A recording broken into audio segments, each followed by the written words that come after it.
Assalamualaikum warahmatullahi wabarakatuh. Alhamdulillahirabbil alamin. Allahumma sholli ala sayyidina Muhammad wa ala ali sayyidina Muhammad. Pemirsa KC News dimanapun Anda berada, salam jumpa kembali bersama dengan saya Aziz Rohman di program Kabar Petang edisi Selasa 14 September 2021. Insya Allah beberapa menit ke depan kami akan menemani Anda mencermati dan menelaah berita paling menarik dan paling populer hari ini bersama narasumber yang kompeten di bidangnya dan tentunya dari sudut pandang Islam. Baiklah pemirsa, inilah Kabar Petang selengkapnya.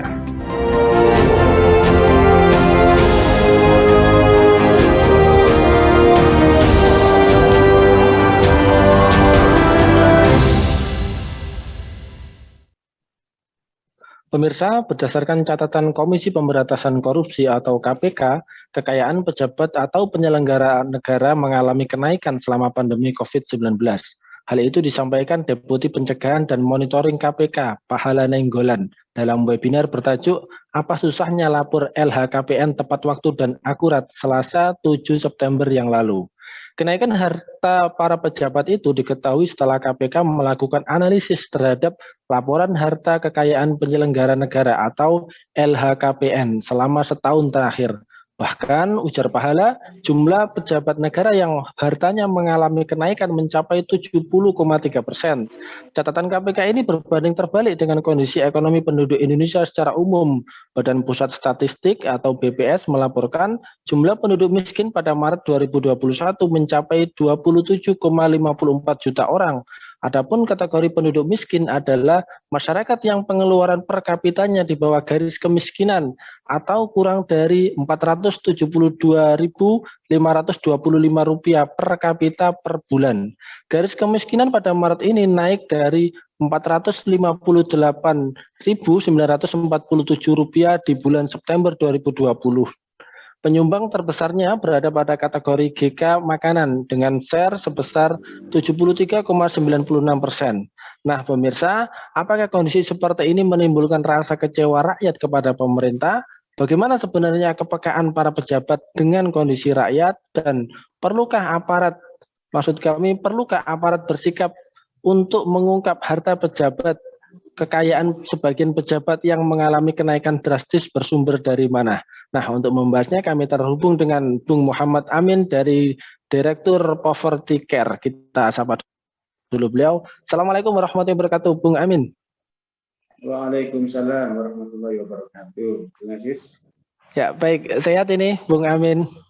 Alhamdulillah, sehat. Alhamdulillah. Baik, Bung. Jika kita mencermati ya bahwa kondisi rakyat Indonesia ini kan sedang berada di masa yang sulit ya dan susah secara ekonomi begitu. Namun berita ya sebagaimana tadi yang saya sampaikan justru ya berita mengatakan justru kekayaan para pejabat itu justru naik ya. Apakah kondisi seperti ini nanti menimbulkan rasa kecewa rakyat kepada pemerintah atau bagaimana ini tanggapan Anda, Bung Amin? Ya, baik.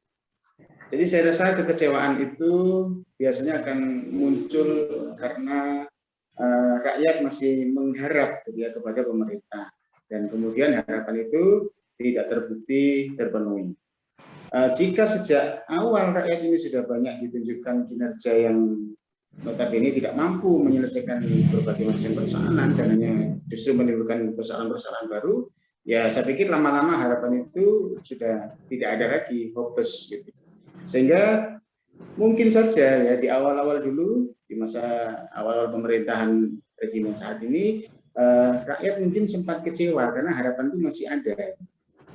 Mereka masih berharap. Akan tapi sekarang saya kira rakyat sudah mulai sangat realistis ya, bahwa memang fakta-fakta yang ditunjukkan berkaitan dengan kinerja pemerintah itu memang sudah seperti itu. Sehingga apakah rakyat kecewa? Saya pikir sudah tidak nggak kaget lagi gitu ya. Sudah nggak kaget lagi bahwa ya seperti itulah memang kenyataannya, tidak memiliki kemampuan untuk memberikan harapan saja enggak.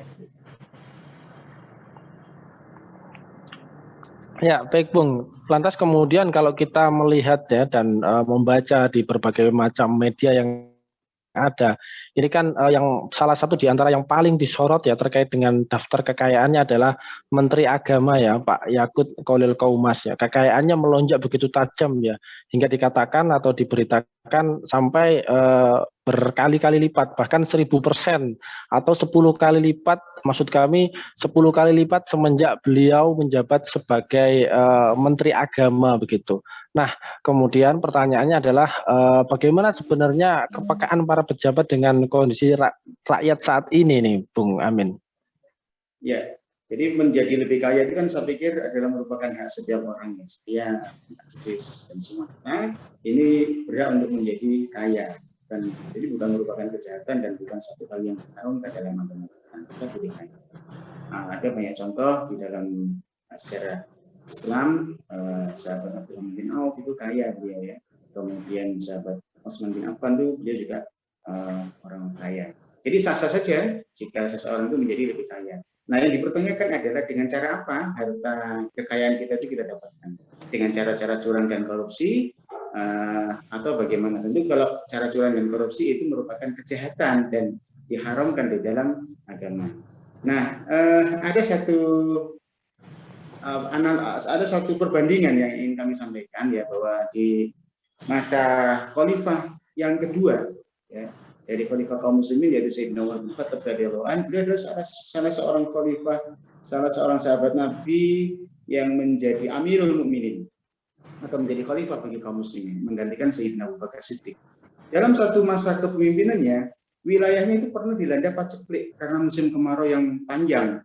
Maka kemudian beliau memberikan keteladanan mengenai kepekaan itu, yang barangkali nanti kita bisa bandingkan dengan para pemimpin kita, pejabat di negara kita ini. Dalam satu kisah disebutkan bahwa ketika rakyat atau negara dilanda paceklik itu, maka beliau Umar bin Khattab khalifah yang kedua ini naik mimbar dengan perut yang keroncongan sambil menahan lapar dan sangat-sangat kelaparan gitu ya. Maka kemudian beliau berpidato di hadapan orang-orang. Dia mengatakan kepada perutnya, wahai perutku, walau engkau harus meronta-ronta, keroncongan, saya tetap tidak akan menyumpalmu dengan daging dan mentega sampai umat Muhammad merasa kenyang. Lainnya mungkin kita harus highlight ya, sampai umat Muhammad merasa kenyang, sampai rakyat merasa kenyang. Kamu tidak akan saya kasih apa-apa. Kemudian di kisah yang lainnya disebutkan bahwa Abdurrahman diriwayatkan oleh Abdurrahman bin Abu Bakar, dia mengatakan, menceritakan tentang Umar ini ya. Jadi Umar bin Khattab datang, kemudian dia membawa sepotong roti dan minyak. Ini makanan yang nggak enak gitu ya, untuk menghilangkan rasa laparnya. Roti dan minyak itu pun kemudian dimakan oleh beliau begitu saja sambil berkata, wahai perut, wallahi engkau akan terus kulatih menikmati roti dengan mentega ini saja. Ya, ini seorang khalifah sekelas Umar bin Khattab yang luas wilayah kekuasaannya itu sangat-sangat luas sekali, dikatakan menyamai dengan 4 kali Jerman ditambah Perancis kalau untuk peta zaman sekarang gitu ya. Jadi kita bisa bayangkan bagaimana posisi beliau ya. Akan tapi beliau tidak mengutamakan dirinya sendiri. Kemudian masih dalam riwayat yang lain disebutkan dari Ibnu Sa'ad bahwa pada saat musim kemarau yang kering, Umar bin Khattab radhiyallahu anhu khalifah yang kedua ini pernah melihat seorang anaknya memegang semangka. Kemudian Umar berkata kepada anaknya ini, celaka, seorang Amirul Mukminin, seorang anak Amirul Mukminin makan buah semangka, sedangkan umat Muhammad kurus kelaparan. Nah, ini yang kita highlight. Bagaimana beliau tidak berkenan ya ketika anaknya itu bisa menikmati buah semangka, sekedar buah semangka ya, oleh karena rakyatnya masih dianggap kelaparan. Kemudian anaknya yang masih kecil itu langsung lari keluar rumah dan menangis ya. Kemudian para tetangga melihat dan berkata bahwa buah itu tadi dibelinya dengan segenggam biji buah-buahan. Jadi kalau kita berbicara mengenai kepekaan ya, saya pikir Umar bin Khattab itu bukan kepala negara yang miskin gitu kan. Akan tetapi oleh karena jadi seperti tadi di awal saya katakan, menjadi kaya itu bukan merupakan kejahatan, siapa boleh menjadi kaya. Akan tetapi kemudian ketika dia berkesempatan untuk menikmati kekayaan itu, dia lebih mengutamakan rakyatnya daripada dirinya sendiri, bahkan keluarganya. Ya, baik. Lantas kalau kita melihat ya fenomena para pejabat kita, apakah diperlukan juga ya bagi para aparat itu untuk mengungkap ya harta dari kekayaan para pejabat yang mengalami kenaikan cukup signifikan, mungkin di verifikasi atau diaudit dari mana saja? Apakah ini diperlukan atau bagaimana ini tanggapan Anda, Bung Amin? Siap. Masih di masa pemerintahan Khalifah yang kedua, ya, Umar bin Khattab radhiyallahu. Beliau ini melaksanakan audit harta pejabat sebelum dan sesudah menjadi pejabat. Jika ada ketidakwajaran, maka sebagian harta dari mereka itu disita. Jadi para pejabat itu diminta untuk membuktikan dengan bukti yang terbalik bahwa harta tersebut bukanlah hasil usaha-usaha kecurangan mereka. Seperti itu, sehingga penambahan kekayaan yang tidak wajar ya itu tidak terjadi. Dan memang faktanya di masa-masa itu para pejabat ya, para gubernur yang ada di wilayah negara khilafah pada saat itu, memang mereka adalah orang-orang yang zuhud ya, orang-orang yang tidak kemaruk harta. Sehingga ketika bahkan kepada mereka diberikan tunjangan ini itu, mereka segera bagikan tunjangan itu kepada rakyatnya, tidak untuk dimakan sendiri ya, gitu. Untuk dinikmati oleh mereka sendiri. Jadi betul memang harus diaudit sebelum dan sesudah menjabat. Jika ada ketidakwajaran, maka harta itu kemudian oleh Sayyidina Umar bin Khattab sebagai khalifah yang kedua disita dan dimasukkan ke dalam Baitul Mal untuk kepentingan rakyat. Ya, kemudian kalau sudah sewajarnya ya dicek begitu ya, diaudit apakah ini bersumber dari harta yang benar, yang halal, atau dari sumber-sumber yang tidak sesuai dengan aturan begitu. Ini saya pikir juga penting ya, sebagaimana Sayyidina Umar tadi sebagai beliau memberikan teladan bagi kita semua. Nah, kemudian kalau kita melihat fenomena saat ini ya, apakah fenomena ini juga menunjukkan bahwa lingkaran oligarki ini sudah tidak bisa dihindari di negeri ini, sehingga ya ketika pejabat itu makin hari semakin kaya ya, sedangkan rakyat itu makin hari makin tercekik begitu ya, pendapatannya makin susah akibat kondisi pandemi saat ini. Bagaimana tanggapan Anda, Bung Amin? Oke, apa yang kira-kira menjadi pikiran kita ya ketika kita mendapatkan bahwa political cost untuk bisa menjabat sebagai pejabat publik itu sangat tinggi. Sedangkan gaji atau pendapatan resmi yang didapatkan oleh para pejabat itu tidak nyucuk dengan political cost yang mereka harus keluarkan pada tahapan-tahapan di dalam sistem demokrasi seperti ini. Pasti mereka akan mencari sumber-sumber yang lain agar mereka tidak tekor. Kalau orang Jawa bilang tidak torok gitu ya. Maka disitulah mereka akan membutuhkan semacam dukungan gitu ya, atau support finansial dari siapa? Yang paling punya uang kan memang para pengusaha gitu kan. Yang paling memiliki dana itu kan memang para pengusaha. Maka mereka akan bisa berusaha untuk mendapatkan akses dana itu dari para pengusaha. Nah, apa yang didapatkan oleh para pengusaha tadi itu tidak lain adalah kemudahan-kemudahan di dalam berbisnis gitu. Sehingga apapun ya tentu akan dilakukan gitu ya oleh para pejabat yang sudah merasa dalam tanda kutip berhutang ya, di dalam memenuhi kebutuhan political cost mereka ketika proses-proses menuju ke kursi kekuasaan atau pejabat publik itu. Maka kemudian ketika mereka menjabat tentu ada semacam politik balas budi kepada para pengusaha yang memberikan supporting finansial tadi itu. Nah, disitulah kita bisa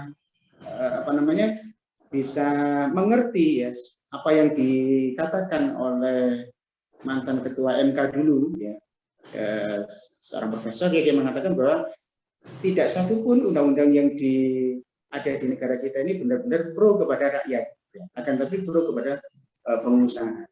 Maka dari situ kita bisa mengerti ketika terjadi penumpukan kekayaan di kalangan sebagian para pejabat dan juga para pengusaha, bahkan para pengusaha itu sendiri juga sekarang banyak yang menempati posisi sebagai pejabat publik.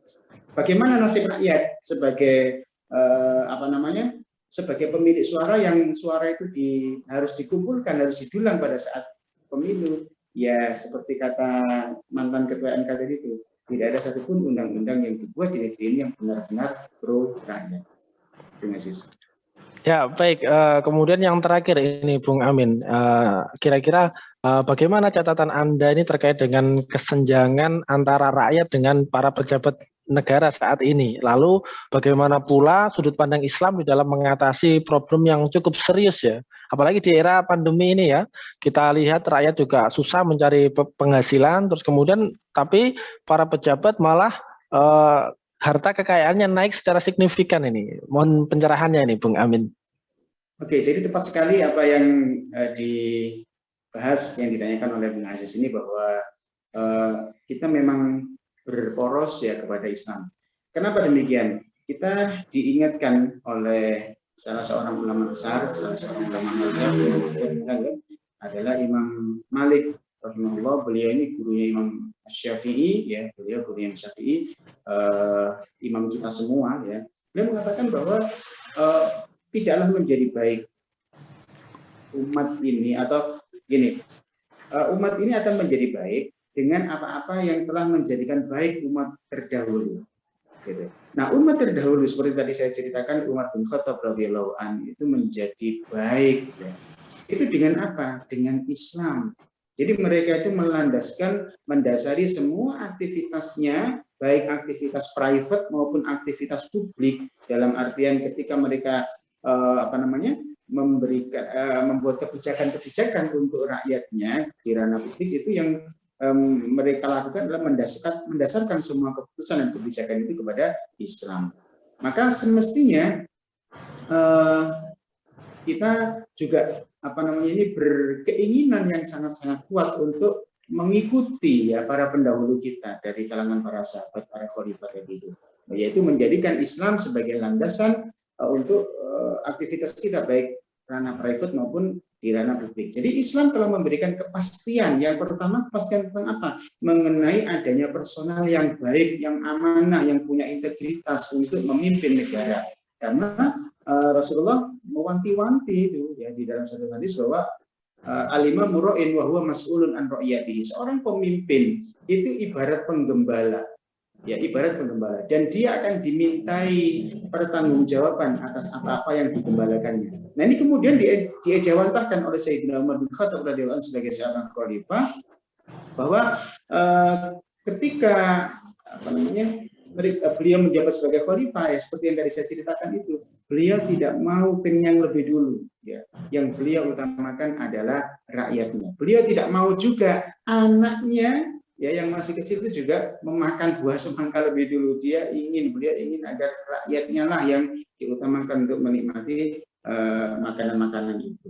Jadi kita memberikan kepastian adanya personal yang baik, yang punya integritas tadi itu. Dengan apa? Dengan pendidikan yang berlandaskan kepada akidah Islam. Nah, kemudian yang kedua, Islam, ya, agama kita ini juga memberikan kepastian mengenai mekanisme, bagaimana mekanisme agar tidak terjadi kecurangan. Jadi Rasulullah Muhammad SAW mengatakan bahwa siapa saja yang bekerja kepada kami, kemudian dia mendapatkan gaji dari kami, lantas kemudian dia mendapatkan selain itu, ada berupa sogokan, ada berupa hadiah, maka kata Rasul itu adalah hululun, itu adalah merupakan kecurangan. Dan setiap kecurangan itu nanti akan dihadirkan di hari kiamat sebagai bentuk azab bagi mereka, orang-orang yang melakukan atau bagi para pejabat yang melakukan kecurangan itu tadi. Jadi hadiah bagi para pejabat yang tidak biasa diberikan sebelum dia menjabat, maka itu merupakan hulul, merupakan keharaman, merupakan kejahatan, merupakan kriminalitas yang nanti akan dimintai pertanggungjawaban di akhirat. Demikian juga yang seperti tadi saya katakan, ada mekanisme audit, ya, sebelum dan sesudah menjabat sebagai pejabat publik tadi itu. Nah, kemudian selain itu di dalam agama Islam juga ada mekanisme bahwa rakyat itu diwajibkan untuk melakukan muhasabah atau untuk melakukan koreksi nasihat kepada para penguasanya. Bahkan Rasulullah Muhammad SAW menyatakan bahwa penghulu atau pemimpin para orang-orang yang mati syahid atau para syuhada itu adalah Sayyidina Hamzah yang wafat pada saat perang Uhud. Nah, maka kemudian dan orang-orang yang berdiri di hadapan penguasa yang lalim, kemudian dia memberikan nasihat kepada penguasa itu, kemudian dia dibunuh oleh penguasa yang diberi nasihat tadi itu. Mungkin dijerat dengan undang-undang ITE dan lain-lain gitu ya, atau pencemaran nama baik dan seterusnya. Nah, inilah beberapa mekanisme yang saya pikir pada saat ini mekanisme-mekanisme itu sedang tidak ada. Jadi kita membutuhkan mekanisme ini. Ya, mekanisme yang ada di dalam Islam. Jadi itulah beberapa kepastian yang ada di dalam agama Islam yang pada saat ini tidak dinasus. Ya, baik Bung Amin, Mas Syawari, luar biasa ya. Ini sudah seyogyanya ya kita semuanya rakyat di negeri ini ya mencoba untuk berkaca kembali ya pada para pendahulu kita, apalagi kita sebagian besar juga Muslim ya, sebagai umat Islam ya, bagaimana pendahulu kita memberikan contoh dan teladan ya dari para pejabat, terus kemudian rakyatnya ya melakukan muhasabah dan lain sebagainya. Baik Bung Amin, terima kasih ini atas pencerahannya, terima kasih juga atas keluangan waktunya bisa menyempatkan untuk hadir di Kabar Petang pada edisi kali ini ya. Semoga Anda dan keluarga senantiasa sehat selalu dalam lindungan Allah Subhanahu wa taala. Assalamualaikum warahmatullahi wabarakatuh, Bung Muhammad Amin. Terima kasih. Ya, baik pemirsa, demikianlah Kabar Petang pada edisi kali ini. Semoga Anda mendapatkan banyak manfaat. Jangan lupa like, comment, share, subscribe, serta klik tekan loncengnya agar tidak ketinggalan update terbaru dari KJ News. Karena hanya disinilah Anda akan mendapatkan informasi aktual, terpopuler dari sudut pandang Islam. Akhirnya saya Aziz Rohman beserta seluruh kru yang bertugas undur diri. Assalamualaikum warahmatullahi wabarakatuh.